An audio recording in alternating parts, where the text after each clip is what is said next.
So, ayan, nagmantika na guys, oh. Nagmantika na. So, set aside natin to guys. Magigisa na tayo. Sibuyas, bawang. Ayan na guys.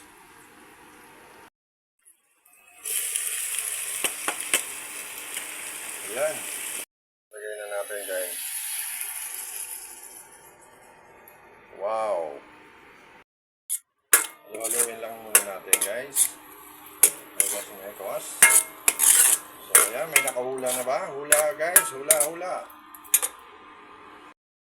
Lalagyan na natin to guys. Gumamit lang tayo ng kalahati. Guys, lalagyan na natin yung tomato paste.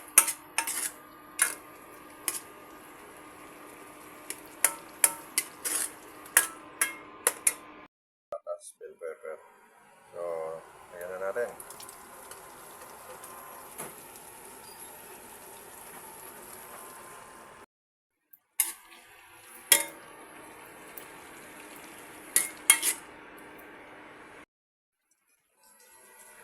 Ayan guys, thank you for watching. Okay na po, ito na po yung i-reveal na natin guys. I-reveal na natin ang ating nilutong beef mechado. Ayan, beef mechado guys ang niluto natin.